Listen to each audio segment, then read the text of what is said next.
नमस्कार मित्रांनो, good morning, welcome to my new blog. तर आज मी तुम्हाला दाखवणार आहे श्री क्षेत्र कन्हेरी मारुतीचे मंदिर. तर आपण बघूया मित्रांनो, आपण आता आलो आहोत कन्हेरी येथे मारुतीचे दर्शन घ्यायला. बघूयात आपण पुढे काय होतंय ते. तर मित्रांनो, आपण आता आतमध्ये आलेलो आहोत. तर तुम्ही बघू शकता आतमध्ये गेल्यानंतर काय काय होतंय ते मी तुम्हाला दाखवतो पुढे काय होतंय ते. तर मित्रांनो, बघू शकता गुढीपाडव्याची रांगोळी ह्यांनी कशी काढलेली आहे. अतिशय सुंदर असा कलरांचा वापर केलेला आहे ह्यांनी. तर मित्रांनो, हीच ती पालखी ज्यामध्ये श्रावण महिन्यातल्या शेवटच्या शनिवारी मारुतीरायाचा छबिना निघत असतो. बघू शकता तुम्ही.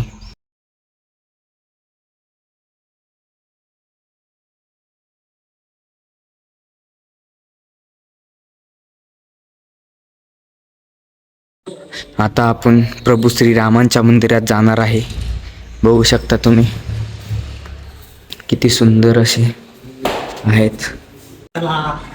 मित्रांनो, आपण आलेलो आहे आता पाठीमागच्या बाजूला आणि हेच ते वडाचं झाड ज्याचं की खूप मोठ्या मोठ्या फांद्या झालेल्या आहेत. तुम्ही बघू शकता मित्रांनो, किती मस्त श्री गुरुवर्य काळे महाराज यांचे पण देवस्थान आहे ते. मित्रांनो, बघू शकता तुम्ही किती अप्रतिम असा दिसत आहे. तर मित्रांनो, बघू शकता गुरुदेव दत्त पण इथे बसलेले आहेत आणि किती अप्रतिम नजारा हा येत आहे.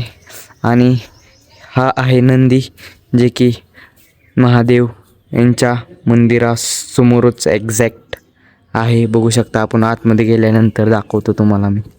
तर मित्रांनो, कसं वाटलं तुम्हाला हे तीर्थक्षेत्र तुम्ही मला कमेंटमध्ये सांगू शकता. आणि बारामतीपासून ठीक 12 किलोमीटरवर आहे हे कन्हेरी येथे. तर तुम्ही येऊ शकता इथे. बाय.